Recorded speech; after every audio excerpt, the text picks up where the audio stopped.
తెలంగాణ ప్రజలకు మనం ఇంటర్ ఫలితాలు కూడా వెలువడ్డాయి. ఇంటర్ ఫలితాల్లో భాగంగా గవర్నమెంట్ కాలేజీలో చదివినటువంటి విద్యార్థులు ఎంతో ప్రభంజనం సృష్టించి కార్పొరేట్ ధీటుగా అనేక ర్యాంకులు సాధించారు. కార్పొరేట్ కాలేజీలలో inter first year second year చదవడానికి 6 లక్షలు ఖర్చు చేస్తున్నారు. కానీ ఏ రూపాయి ఖర్చు లేకుండా నిరుపేదలు రెసిడెన్షియల్ స్కూల్లో కానీ గురుకులాల్లో కానీ చదువుకొని మంచి ర్యాంకులు సాధిస్తున్నారు.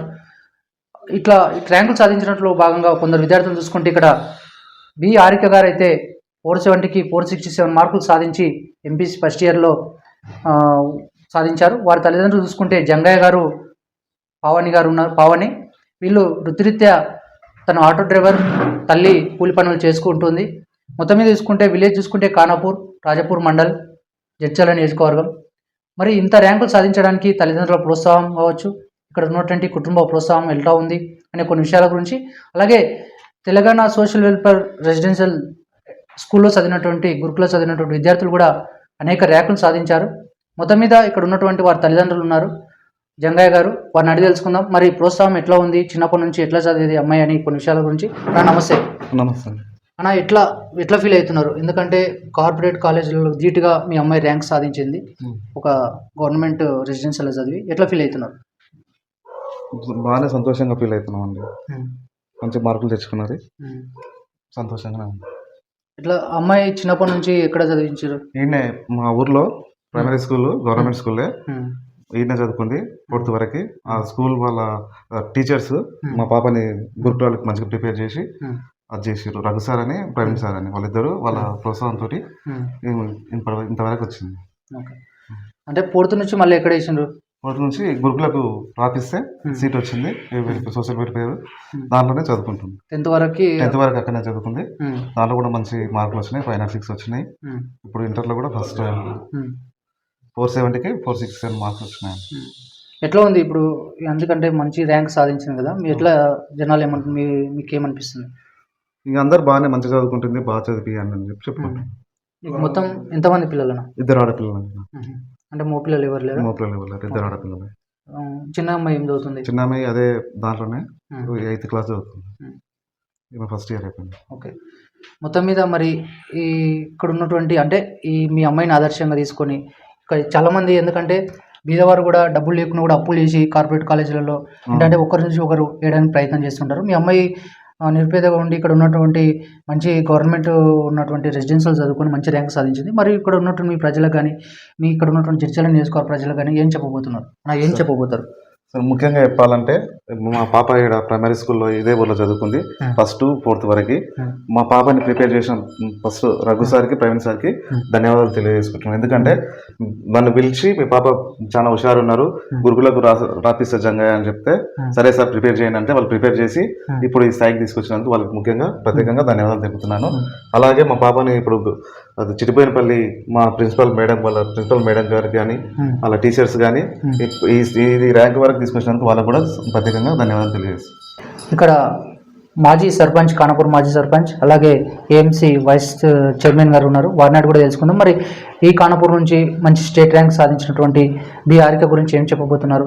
మరి ఈ విలేజ్కి గౌరవకరంగా ఉందా, ఏం చెప్పబోతున్నారు? ఇంకా భవిష్యత్తులో కూడా ఇట్లాంటి ఈ విలేజ్ విద్యార్థులు మంచి ర్యాంకులు సాధించడానికి తన ప్రోత్సాహం ఎట్లా ఉండబోతుంది, ఎట్లాంటి కృషి చేయబోతున్నారు కొన్ని విషయాల గురించి ఇక్కడ మాజీ సర్పంచ్ గారు ఉన్నారు, వారిని అడిగి తెలుసుకున్నాం. అన్న నమస్తే. నమస్తే మీడియా మిత్రులకు నాకు నమస్కారం.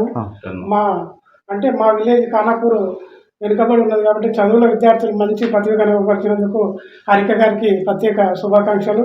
ఎందుకంటే గవర్నమెంట్ స్కూల్లో చదివి మంచి స్టేట్ ర్యాంక్ రావడం అంటే చాలా అదృష్టము. వాళ్ళు బీద పరిస్థితి, ఎలాంటి భూమి లేదు, తల్లిదండ్రులు కూలి పని చేసుకొని అమ్మాయిని మంచి ప్రోత్సహించి, 2 ఆడపిల్లలు. ఈ రోజుల్లో ఆడపిల్లలు అంటే చులకన చూస్తారు కాబట్టి ముందుగా తల్లిదండ్రులను అభినందించాలి. ఎందుకంటే ఆడపిల్లల్ని చదివేందుకు అంటారు కాబట్టి బీద పరిస్థితిలో ఉన్నా కానీ అమ్మాయిని అంత మంచిగా ఎంకరేజ్ చేసి చదివించడము మంచి గ్రేట్, ఒప్పుకోవాల్సింది. ఎందుకంటే మా ఊళ్ళో ఇంతకుముందు ఉన్నారు, ఒక డీజీపీ ఉన్నాడు, ఒక డిఎస్పీ ఉన్నాడు, టీచర్స్ ఉన్నారు, కానిస్టేబుల్స్ ఉన్నారు, జాయింట్ కలెక్టర్ వరకు ఉన్నారు. కానీ ఫస్ట్ టైం నేను ఈ అమ్మాయి మంచి ర్యాంక్ తేవడం అంటే, నేను ప్రతిసారి జెండా వందన రోజు స్కూల్లో ప్రతిసారి చెప్తుంటా, అరే ఇంతకుముందు ఉన్నారు కానీ ఇప్పుడు ఎందుకు వెలుగుతలేరు మన ఊళ్ళో అని ప్రతిసారి చెప్తుంటా. కాబట్టి ఫస్ట్ టైం ఎందుకంటే అమ్మాయిని మంచి ప్రోత్సహించి, ఎందుకంటే మాకు తెలియదు, ఇప్పుడే చెప్తున్నాడు కాబట్టి, లేకుంటే అమ్మాయిని సన్మానం వాళ్ళ తల్లిదండ్రులు ఫస్ట్ తల్లిదండ్రులను సన్మానించాలి. ఎందుకంటే ప్రోత్సహించి చదివించడం అంటే చాలా గొప్ప. ఎందుకంటే ఈ రోజుల్లో ఆడపిల్లలు ఇంట్లోకి వెళ్ళి బయటికి తోలిస్తే ఏమవుతుందో ఏందో అనే ఆలోచనలు ఉంటారు కాబట్టి అది లేకుండా గురుకుల్లో చదివించి ఉపాధ్యాయులు కూడా, మా ప్రవీణ్ సార్ టీచర్ ఉండే, ఆయన మంచి పిల్లలకు మంచి చదువు చెప్పేది. ప్రతిసారి 5-6 మందిని గురుకులకు ప్రోత్సహించాడు కాబట్టి ఆయనను కూడా అభినందించాలి. ఎందుకంటే పోయి నీటికి ట్రాన్స్ఫర్ అయింది కాబట్టి వాళ్ళని కూడా అభినందించాల్సి వస్తుంది. నేను కూడా ప్రతి మీటింగ్లో చెప్తుంటా, చదివే ముఖ్యం మనకి ఈ రోజుల్లో. చదువు లేకుంటే ఏది కూడా లేకుంటుంది అని చెప్పడం జరిగింది. ఎందుకంటే మా ఊరి పేరు నిలబెట్టింది అమ్మాయి. చాలా గ్రేట్. ఎందుకంటే రాష్ట్ర స్థాయిలో తెలవడం అంటే అంత ఈజీ కాదు. అంత 470 మార్కులకు 467 అంటే ఎంత గ్రేట్, ఒప్పుకోవాల్సింది. అమ్మాయిని అభినందించాలి.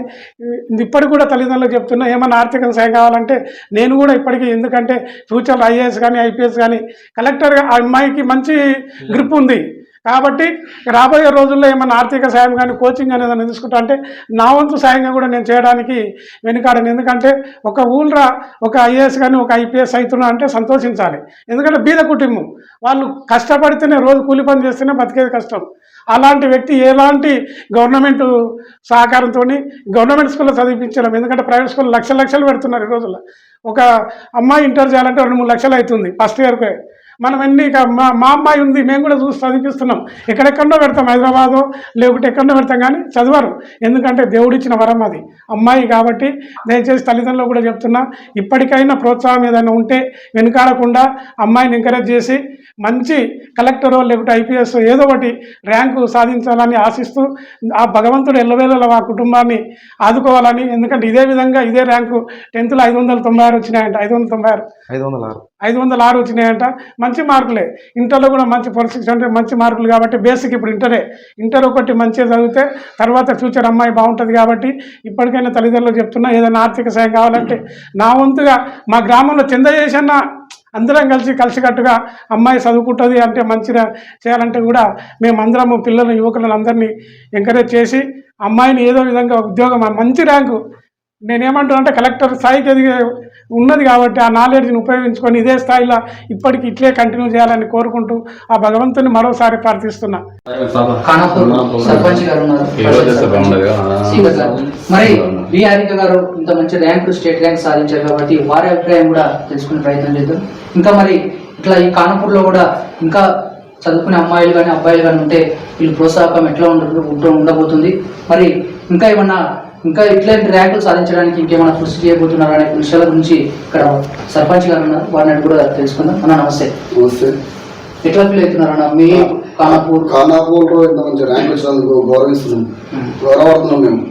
మా ఊళ్ళో గవర్నమెంట్ స్కూల్లో చదువుకొని ఒక పాప గురుకులంలో సంపాదించి ఇంత మంచి ర్యాంక్ తెచ్చుకున్నందుకు చాలా గౌరవంగా ఉంది.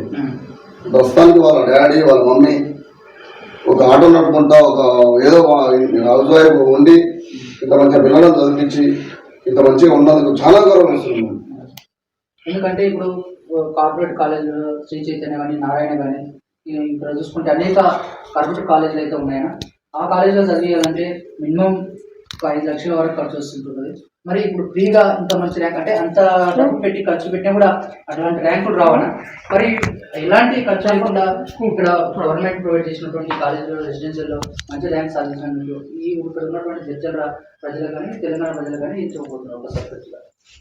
నేను ఏమంటున్నాం అంటే ఇంతకుముందు స్కూల్లో గవర్నమెంట్ స్కూల్ కొంచెం వీక్ ఉన్నాయి, ఇప్పుడు పర్లేదు చాలా బాగున్నాయి. ప్రైవేట్ స్కూల్లో గవర్నమెంట్ స్కూల్ చాలా బాగున్నాయి. ప్రైవేట్ స్కూల్లో కన్నా గవర్నమెంట్ స్కూల్లో చాలా బాగున్నాయి. అందుకే ఎవరన్నా ప్రైవేట్ స్కూల్లో ఫీజులు ఎందుకు గవర్నమెంట్ స్కూల్లో చదివించాలని కోరుకుంటున్నాం ఈ విషయం. ఎందుకంటే మంచి ర్యాంక్ వచ్చింది, 10th కానీ ఇంటర్లో కానీ మంచి ర్యాంక్ వచ్చినందుకు అందరినీ గవర్నమెంట్ స్కూల్లో జాయిన్ చేసి గవర్నమెంట్ స్కూల్ చదివించే బాగుంటుందని కోరుకుంటున్నాం.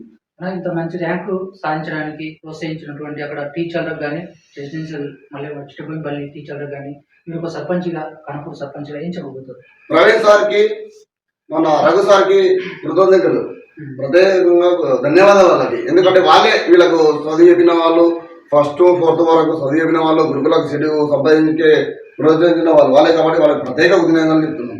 అలాగే టీచర్స్కి ఏం చెప్పబోతారు? చిట్టపల్లిలో చదువుతున్నదంట అమ్మాయి, ఇప్పుడు ర్యాంక్ సాధించడానికి అప్పటి నుంచే ఆ రెసిడెన్షియల్ ఉన్నది కాబట్టి వాళ్ళకి ఏం చెప్పబోతున్నారు? వాళ్ళకి ప్రత్యేకంగా ధన్యవాదాలు. మొత్తం మీద ర్యాంకులు అన్నిటివి కార్పొరేట్కి సొంతం కాదు. గవర్నమెంట్ కాలేజీలకు, గురుకులాలకు రెసిడెన్షియల్ స్కూళ్ళకు, మహాత్మా జ్యోతులు ఇలాంటి అనేక గవర్నమెంట్ హాస్టల్స్లో ఉండి గవర్నమెంట్ కాలేజీలో చదువుకున్నటువంటి విద్యార్థులకు, అలాగే రెసిడెన్షియల్లో చదువుకున్న విద్యార్థులకు అందరికీ కూడా ఎక్కడ చదివేదని ముఖ్యం కాదు, అక్కడ ఉన్నటువంటి టీచర్స్ మంచి ఎడ్యుకేషన్ పర్సన్సే ఉంటారు. నెట్, సెట్, అలాగే బిఎడ్, టెట్ అన్నీ క్వాలిఫై అయినటువంటి నాణ్యత ప్రమాణాలతో కూడుకున్నటువంటి టీచర్స్ కానీ సార్ వాళ్ళు కానీ ఉంటారు. కాబట్టి మొత్తంలో మంచి విద్యాబుద్ధులు నేర్పే అవకాశం కూడా అక్కడ ఉంటుంది. కాబట్టి ఇక్కడ ఉన్నటువంటి ప్రజలు ఒకటి గుర్తుపెట్టుకోండి, కార్పొరేట్ కాలేజీలో వేస్తేనే ర్యాంక్ సాధించడం అనేది ఒక అపోహ.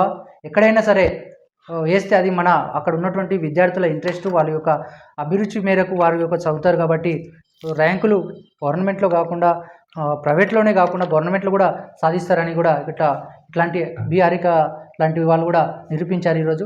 అలాగే ఇట్లాంటి గురుకులాలు కానీ ఇట్లాంటి రెసిడెన్షియల్ కానీ మెయింటైన్ చేస్తున్నటువంటి గవర్నమెంట్ కూడా ఇక్కడ ఉన్నటువంటి ఖానాపూర్ ప్రజలు కావచ్చు, ఖానాపూర్ రాజకీయ నాయకులు కావచ్చు, ఖానాపూర్లో ఉన్నటువంటి బీఆర్ఇక యొక్క తల్లిదండ్రులు కూడా కృతజ్ఞతలు తెలియజేస్తున్నారు. అలాగే మొత్తం మీద విద్యాబుద్ధులు నేర్పినటువంటి ఇక్కడ లోకల్ సార్ వాళ్ళకి కానీ, అక్కడ ఉన్నటువంటి చిట్టబోన్పల్లి టీచర్స్ కానీ, అక్కడ ఉన్నటువంటి స్టాఫ్ కానీ, వీళ్ళు కూడా తల్లిదండ్రులు కానీ, ఇక్కడ ఉన్నటువంటి ఖానాపూర్లో ఉన్నటువంటి సర్పంచ్ కావచ్చు, మాజీ సర్పంచ్ కావచ్చు, ఇక్కడ ఉన్నటువంటి లోకల్ లీడర్ కావచ్చు, వారికి కూడా కృతజ్ఞతలు తెలుపుతున్నారు. ప్రజలారు ఒకటే గుర్తుంచుకోండి, మనము ఇక్కడ గవర్నమెంట్ అనేక సదుపాయాలు కల్పిస్తుంది. మనము ఎక్కడ వేసేదాన్ని ముఖ్యం కాదు, మన పిల్లల్ని చదువుతున్నారో లేదని చూసుకుంటూ ఉండి ప్రైవేట్లో కాకుండా గవర్నమెంట్లో వేస్తే కూడా మంచి ర్యాంకులు సాధిస్తున్నారు. మీరు ఎక్కువ డబ్బులు ఖర్చు లేకుండా ఇట్లాంటి గురుకులాల్లో రెసిడెన్షియల్ వేసి చదివించే ప్రయత్నం కూడా చేయండి.